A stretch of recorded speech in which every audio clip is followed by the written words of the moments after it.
Bismillahirrahmanirrahim.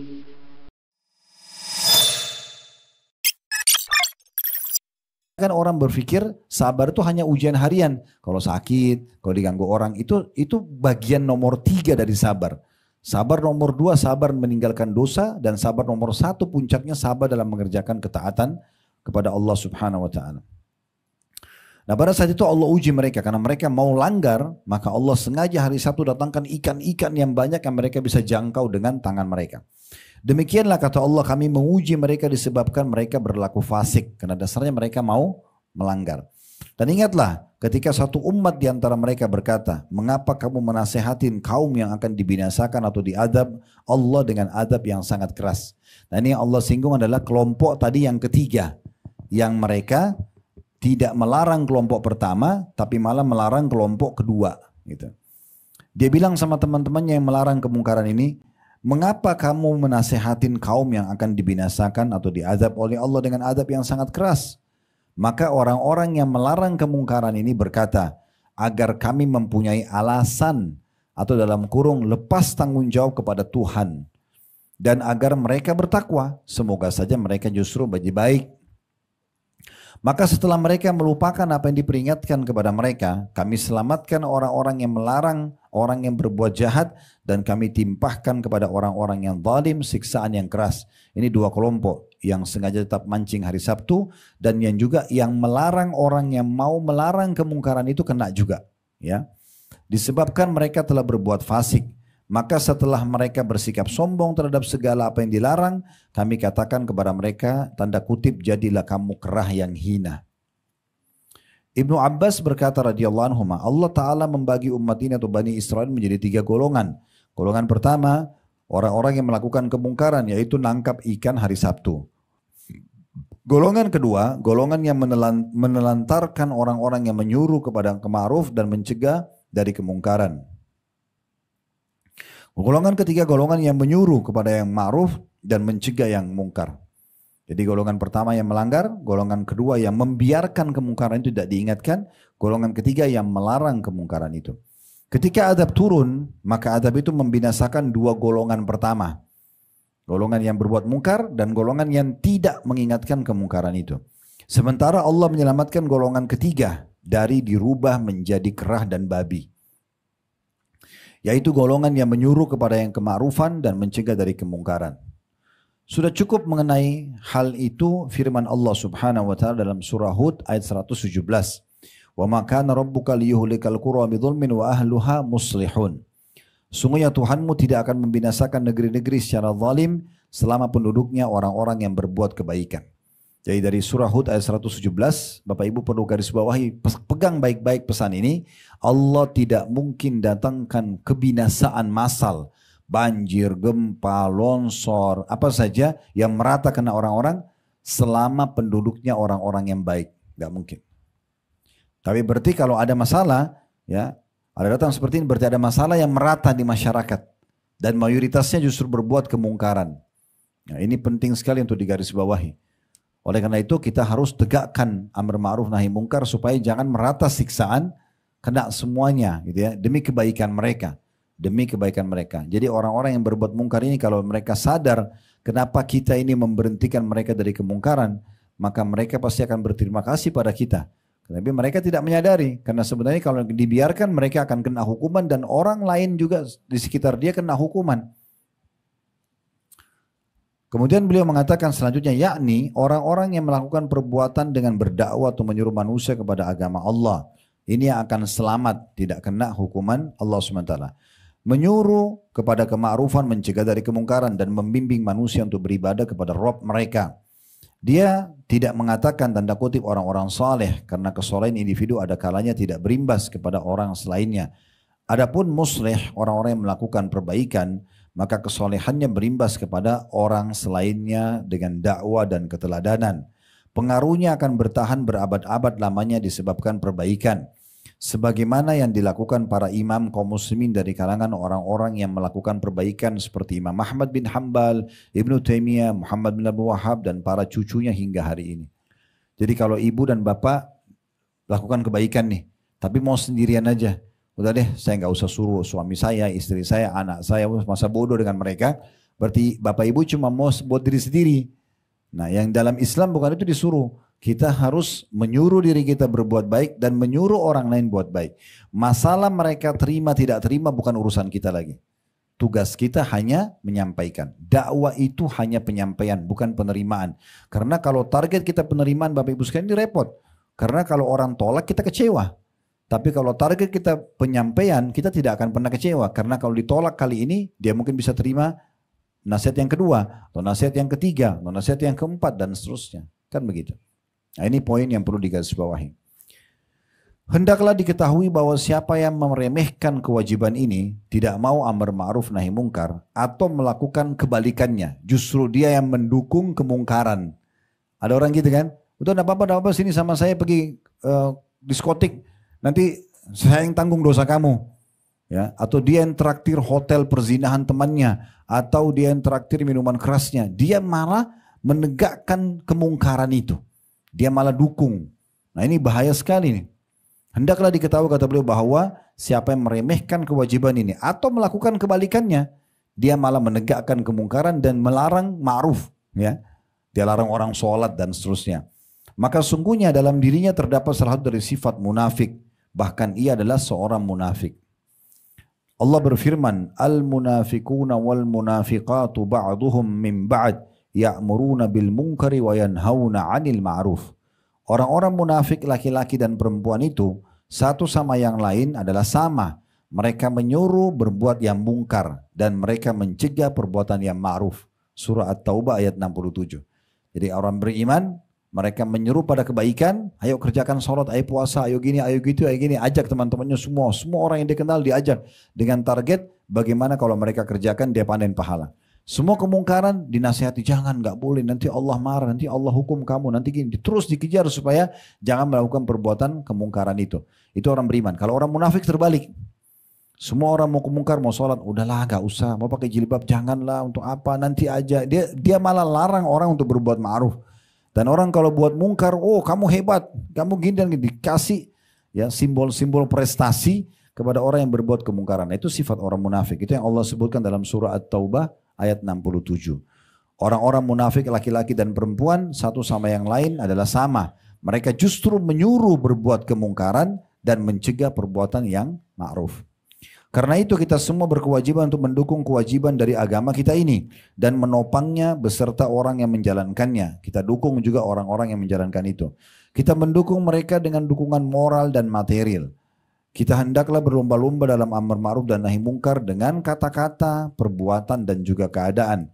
Kita membantu orang-orang yang melaksanakannya sesuai kemampuan kita. Sebab orang-orang yang melaksanakannya adalah pewaris para nabi atau para rasul. Kalau ada yang ibu dan bapak lihat ada orang yang suka ajak orang sholat, ajak ke pengajian, yang larang orang berbuat dusta, berzina dan segala macam, itu berarti dia seperti pewaris nabi. Karena memang nabi tugasnya itu. Dan sebaik-baik orang yang dijanjikan dengan pertolongan, kemenangan, dijadikan sebagai khalifah di muka bumi atau pemimpin, mendapatkan rasa aman dan keberuntungan, ya, adalah orang-orang yang mengikuti para rasul tadi. Para rasul tidak diutus melainkan untuk menyuruh kepada kema'rufan dan mencegah dari kemungkaran. Ya, lalu beliau mengatakan, kita memohon kepada Allah Ta'ala yang maha luhur lagi maha kuasa, semoga menolong agamanya, meninggikan kalimatnya dan menjadikan kita termasuk para penolongnya lagi mengamalkannya. Ada poin penting Bapak Ibu sekalian perlu kita garis bawahi. Perbuatan dosa itu kalau dibiarkan di satu komunitas, misal contoh Bapak Ibu lagi rame-rame kumpul komunitas. Ada di situ orang yang Bapak Ibu biarkan berbicara mungkar. Misalnya dia bicara tentang perzinahannya, dia bangga dengan pencuriannya, dia cerita tentang dia pernah membunuh orang dan segala macam. Dan Bapak Ibu biarkan. Itu ibaratnya seperti orang kalau lagi mau makan, itu menunya. Jadi kalau Bapak Ibu lagi duduk sama satu komunitas, jangan pernah biarkan orang fasik, orang ahli maksiat bicara, jangan. Apalagi memulainya, ibu dan bapak yang mulai. Daripada dia cerita perzinahannya tadi malam, dia cerita tentang diskotiknya tadi malam, tentang ini dan itunya, lebih baik ibu yang mulai bercerita. Ibu yang menyampaikan dan bapak menyampaikan, kemarin tuh saya dengar ceramah ada masalah ini loh. Itu seperti kita lempar menu makanan. nanti itu akan menjadi bahan pembicaraan. Dan ini poin penting. Karena kapan dibiarkan itu bisa menjadi virus. Kalau dari 30 orang yang hadir, cuma satu saja pelaku fasik maksiat ini, sudah cukup bisa mempengaruhi, itu bisa 50% atau bahkan semuanya terpengaruh dengan kemungkaran tersebut. Itu bisa menjadi virus, ya. Jadi nggak boleh dibiarkan. Tapi kalau dari awal kita luruskan, maka itu pasti akan baik sekali. Itu akan baik sekali. Di Saudi itu ada kelompok Hizbah. Hizbah itu khusus untuk amar ma'ruf nahi mungkar. Bahkan kalau tidak salah mereka punya kementeriannya itu. Ya biasa kalau waktu sholat tiba ada mobil yang jalan mereka panggil ayo sholat ya. Saya tidak tahu kalau sekarang ada perubahan tapi di masa saya masih di sana dulu apalagi masih mahasiswa itu nggak mungkin ada orang yang di pinggir jalan nggak sholat. Pasti dikejar sama mereka pakai mobil, pakai mic lagi. Kamu yang di sana kenapa nggak sholat? Ayo turun ke masjid laki-laki digituin. Jadi mereka juga malu digituin. Di pasar itu selalu ada di pasar satu orang pakai mishlah, pakai kayak jubah gitu. Di sebelahnya kiri kanan ada polisi. Saya dulu nggak tahu tugas apa mereka waktu masih mahasiswa. Terus saya tanya apa tugas mereka ini? Katanya ini bagian daripada amar ma'ruf nahi mungkar. Jadi mereka tuh keliling melihat di pasar kalau sudah ada perempuan-perempuan yang kelihatan gayanya kayak nggak benar, kasih nomor telepon laki-laki atau laki-laki mulai tegur perempuan yang ini bukan transaksi jual beli. Kelihatan kan dari bahasa tubuh mereka mungkin mereka itu mau berbuat kemungkaran. Itu langsung ditangkapin. Ditangkapin, dipanggil ke kantor. Kalau yang perempuan dihadapi sama polisi perempuan, laki-laki sama laki-laki, lalu dipanggil walinya, orang tuanya, suruh nasehatin. Pernah di kota Madinah ada salah satu teman saya kebetulan kerja di bagian itu. Dia cerita, mereka lagi jalan di padang pasir, ditemukan ada perempuan sama laki-laki lagi berduaan. Masih muda, di padang pasir jauh, nggak ada yang lihat. Ya, tidak tahu kenapa Allah datangkan mereka ke situ, mereka tangkap, dibawa pulang, dibawa ke kantor. Ternyata betul itu mereka pacaran, laki-laki sama perempuan. Itu dibawa ke kantor, yang perempuan dipanggil walinya, ayahnya ini anak kamu begini-begini. Yang laki-laki juga sama. Akhirnya mereka terasa terawasi. Mereka nggak berani lagi buat, karena ketahuan pemerintah turun tangan, orang tuanya juga dinasehatin untuk menjaga itu. Itu contohnya. Nah kalau kita kan malah terbalik sekarang ya. Silakan nak, enggak apa-apa. Nah, silakan kemana ini? Diajak ke bioskop, diajak ke kuburan, segala macam untuk melakukan perzinahan. Ini bahaya, ini malah orang tuanya dapat dosanya, gitu kan? Jangan dibuka pintu-pintu itu. Mau sama anak saya silakan, lamar nikah, selesai, gitu kan? Dan saya sudah pernah bilang Bapak Ibu sekalian ini penting sekali untuk kita pegangi. Untuk menikah, kalau orang setelah menikah, setelah berumah tangga, disitulah ta'aruf yang sebenarnya. Itu perkenalan yang sebenarnya di situ. Mulai selesai akad nikah sampai salah satunya meninggal. Pernah lihat nggak ada nenek-nenek, kakek-kakek masih sering bertengkar. Padahal sudah 30 tahun mungkin berumah tangga. Karena masa proses kenalannya masih berjalan. Jadi kenalan itu bukan sebelum akad nikah. Setelah akad nikah itu baru perkenalan yang benar. Makanya banyak orang pacaran 10 tahun 2 bulan nikah cerai. Karena dia baru tahu sifatnya pasangannya. Jadi keliru kalau mau kenal sifat pasangan sebelum nikah itu tidak benar. Kenalnya setelah nikah. Ya, jadi para sahabat Nabi itu sudah dan orang-orang soleh dulu mereka caranya ambil resepnya Nabi. Nabi kan bilang, ya dahulukan agama, hidupmu akan bahagia. Begitu. Jadi agamanya yang dilihat, sholatnya, keluarga baik-baik. Dan saya pernah sampaikan dalam pelatihan manajemen rumah tangga Islami, itu cara ta'aruf Islami dengan melakukan yang pertama nazar syar'i. Melihat secara agama yang dibolehkan. Kalau perempuan wajah dan telapak tangannya cukup. Itu sudah mewakili. Dan bukan berdua-duaan tapi depan walinya. Terus ketemu di rumahnya baik-baik. Nazar syar'i begitu. Jadi perempuan itu dan keluarga terhormat, laki-laki juga terhormat. Datang mau melamar, terus di situ lah boleh bertanya. Ya, bagaimana hobi dia, apa kesukaan dia di depan orang tuanya. Bagaimana kalau dia jadi istri, yang perempuan tanya bagaimana kalau jadi suami. Setelah itu mereka simpulkan setelah 2 jam 3 jam ketemu, mereka pulang. Lalu melihat poin yang kedua. Mempelajari ini cara, ini 1 hari Bapak Ibu sudah bisa tahu calon anak mantu atau calon pasangan kita ini baik atau tidak. 1 hari cukup. Dengan cara agama, teori agama begitu. Pertama nazar syar'i, lihat dulu apa yang menarik dari calon pasangan kita. Oh saya suka nggak lihat mukanya, sudah selesai. Berarti 1 poin sudah. Nggak perlu suruh buka jilbab, suruh buka baju, ini nggak perlu. Gitu kan? Yang kedua adalah mengenali keluarganya. Nah keluarga ini patokannya kalau dari pihak ayah itu akan menurunkan, mewariskan fisik. Jadi kita ini semua, fisik kita itu dari keluarga ayahnya ibu kita atau ayahnya ayah kita. Pernah lihat nggak suami istri mukanya beda, anaknya juga beda sendiri. Nggak ada yang nggak ikut mirip ibunya, nggak mirip ayahnya. Itu karena ikut kakek-kakeknya dulu sama ayahnya. Itu jalur keturunan, itu semua dari keluarga ayah. Jadi kalau keluarga ayah, calon istri dan calon suami ini memang tinggi besar semua, anaknya begitu nanti. Mungkin ayah ibunya pendek-pendek, anaknya besar-besar semua karena memang dari keturunan itu. Kalau ibu itu karakter, karena ibu kan mentransfer dengan asinya, ya dengan interaksi dengan si bayi kan pada saat di perut, yaitu karakter. Jadi kenali keluarga secara umum. Oh, keluarga ini baik-baik, terkenal pendidikan, keluarga yang berprestasi, udah cukup, itu sudah cukup. Itu 5 menit cukup, tinggal kumpulin datanya selesai.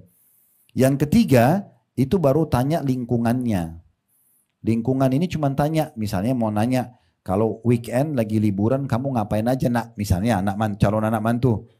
Oh saya biasa ke diskotik bu. Nah, saya biasa kalau Sabtu Ahad saya di karaoke. Oh kalau ada yang bilang, oh saya Sabtu Ahad urus ibu saya, ada ibu saya bakti. Jadi kalau hari kerja weekday saya kerja, weekend saya urus ibu saya. Oh saya ikut pengajian, oh saya ikut pelatihan peningkatan skill saya misalnya. Ya kan bisa nilai kan. Lingkungan dia kita sudah bisa tahu, oh dia kerja di mana, dia dasar pendidikannya dari mana gitu kan. Kampus yang itu, kampus ugal-ugalan gak itu, atau kampus yang bagus kita bisa tahu. Nah baru yang keempat istikharah. 2 rakaat saja. Tidak usah lama-lama istikharah. Bisa mimpi, bisa tidak mimpi. Selalu kita di Indonesia tunggu mimpi dulu. Enggak. Bisa tidak mimpi. Yang penting habis istikharah, hati tenang, berarti sudah itu hasilnya. Atau kita dapat informasi positif tentang dia. Ada yang sampaikan tentang positif. Sudah selesai. Makanya para orang-orang dulu itu mereka melihat hari ini, mereka pelajari hari ini, malamnya sudah suami istri. Nggak ada orang 2 tahun, 3 tahun baru nikah di masa dulu tuh nggak ada. Tapi ranggang rumah tangga mereka. Karena mereka fahami poin ini. Yang jadi masalah kadang-kadang kita tidak mendahulukan agama atau panduan agama dalam masalah ini. Sehingga kita keliru. Berapa banyak semoga Allah berikan hidayah orang tua kita muslim dan muslimah. Mereka dengan bangganya anaknya putus bolak-balik dengan pacarnya. Datang laki-laki bawa anaknya malam minggu. Oke, silakan pergi nak. Silakan pergi kemana? Silakan berzina. Silakan hamil di luar nikah. Orang pergi berdua. Dua-duanya wangi, dua-duanya cantik. Pergi ke bioskop, pergi kemana-mana. Terus gak terjadi sesuatu. Tidak mungkin, tidak masuk akal sehat kan. Berarti orang tuanya sekarang menyuruh kepada kemungkaran. Silakan, tidak apa-apa. Ini bahaya ini. Sifat kemunafikan ada pada diri dia, gak boleh. Bulan depan datang laki-laki baru. Tetangganya tanya, siapa itu bu? Oh ini pacar baru anak saya. Tidak merasa bersalah. Mana yang bulan lalu anak saya gak cocok. Gonta-ganti 5-6 pacar gak apa-apa. Tapi kalau pasang tenda nikahkan anak malu. Kok kenapa malu ini? Menikahkan kan baik gitu kan. Perintah agama, sunnah agama. Lebih baik bapak ibu tambahkan 1 piring makan di atas meja. Anak kita aman. Dibandingkan kita biarkan dia bergaul bebas di luar sana. Berapa banyak di antara jemaah kami praktekin ini Bapak Ibu sekalian, perubahan total terjadi pada anak-anak mereka. Anak laki-laki tadinya kekanak-kanakan, masih sering keluar malam. Begitu dinikahkan berubah total. Berubah total, mereka sampaikan kepada saya, mereka berubah total. Karena memang merasa muncul tanggung jawab, ada perempuan yang mengawasi dia istrinya, yang sering tanya ibunya sudah berkurang tanggung jawabnya. Kan gitu, itu contohnya. Nah ini beberapa contoh kemungkaran dan ma'ruf yang harusnya kita perhatikan baik-baik. Karena banyak sekali rusaknya tatanan masyarakat kita justru karena ini. Ya. Umumnya perselingkuhan terjadi setelah pernikahan karena memang sebelum nikah terbiasa gonta-ganti pasangan. Kalau orang tidak biasa gonta-ganti pasangan sebelum nikah, itu dipastikan akan sangat setia dalam rumah tangganya. Makanya agama didahulukan, orang yang tahu agama tidak akan lakukan itu tentunya. Dan cara mencari orang agama itu di masjid dan majelis taklim. Bukan di karaoke, bukan di diskotik. Gak bakal ketemu orang soleh dan soleha di situ. Gitu kan? Jadi harus hati-hati. Nah kalau sebagai penutup perkataan saya, kalau kita sudah terlanjur dulu berbeda, Bapak Ibu sekalian, jangan wariskan keburukan kita pada anak-anak. Jangan bilang, gak apa-apa nak hamil aja luar nikah, ibu juga dulu gitu. Kan jadi gak baik. Harusnya kalau kita dulu begitu, jangan diwariskan pada anak-anak kita. Kita sekarang umur 40-50 tahun baru bisa baca Quran. Anak-anak kita kalau perlu 10 tahun sudah bisa hafal Quran. Harus tutupi kesalahan kita di mereka. Jangan malah wariskan keburukan, itu kan tidak baik. Ya. Nah ini semua masuk dalam masalah amar ma'ruf dan nahi mungkar. Dan itu banyak contoh dalam masalah ini, tapi hati-hati saja. Terutama dalam masalah anak-anak kita ini, karena perlu kita terlepas orang mau katakan kita kolot lah, apalah terserah. Gak penting bagi kita itu. Yang penting adalah kita nanti hari kiamat Allah tanya kita sudah jalankan tugas sebagai orang tua. Kan gitu.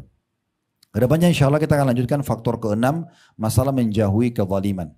Begitu saja mungkin, semoga saja apa yang kita bahas bermanfaat dan semoga Allah panjangkan umur kita di atas ketaatan kepadanya, kesempurnaan iman, kesempurnaan ilmu dan amal, serta juga Allah menerima seluruh amal-amal yang pernah kita kerjakan, yang sedang kita kerjakan, yang akan kita kerjakan dengan pahala yang sempurna. Semoga seluruh dosa tidak terkecuali besar ataupun kecil, sengaja tidak sengaja yang pernah kita kerjakan dimaafkan oleh Allah Subhanahu wa taala, bahkan diganti menjadi pahala. Dan selalu kita doakan agar negara kita menjadi negara yang aman, tentram, damai. Allah jaga persatuan dan kesatuan juga kemerdekaan kita. Allah karuniakan kita pemimpin sampai nanti menjelang hari kiamat, pemimpin yang baik, yang adil, yang memberikan dan menjalankan tugas dan amanah dengan baik.